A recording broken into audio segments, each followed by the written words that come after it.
सर्वांना श्री स्वामी समर्थ. तर गुरुवारी आहे गुरुपुरुषोत्तम योग.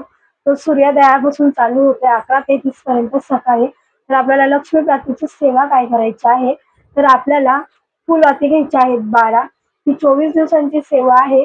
पहिले 12 वाती, त्यानंतर आपल्याला परत 12 वातीपासून मागे यायचं नाही. पहिला चढता क्रम, नंतर उतरता क्रम. म्हणजे पहिल्या दिवशी एक फुलवात घ्यायची, तिला दुसऱ्या दिवशी एका फुलवातीला 2 वाती एकत्र करायच्या, तिसऱ्या दिवशी 3 वाती एकत्र करायच्या, चौथ्या दिवशी 4 वाती एकत्र करायच्या. असं आपल्याला 12 दिवस, 12व्या दिवशी 12 वाती होतील.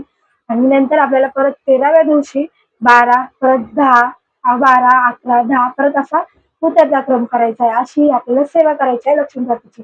आपल्याकडे चांदीचा दिवा नसेल, आपल्याकडे मातीची पंती असेल तरी पण चालेल, कोणताही दिवा घेतला तरी पण चालेल. आपल्याला सेवा महत्वाची आहे.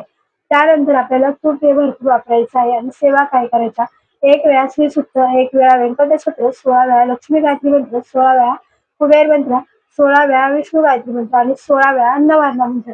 ही सेवा आपल्याला करायची आहे. दिवा चालू असेपर्यंत आपल्याला सेवा करायची आहे. पण सेवा संपेपर्यंत दिवा विझू देऊ नका. पहिल्या दिवशी भरपूर तूप टाका, नंतर वाती वाढत जातात.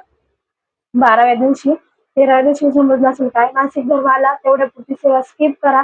तुमचे जर 5व्या वातीवाले असेल तेवढे 6 दिवस स्किप करून 6व्या दिवशी तुम्ही 6वी वात लावा आणि चालू करा. ब्रह्मचार्याचं पालन नाही ब्रह्मचारी पाळा तरी पण चालेल. सगळ्यांना श्री स्वामी समर्थ. शिवजयंती. भेटूया पुढच्या व्हिडिओ मध्ये.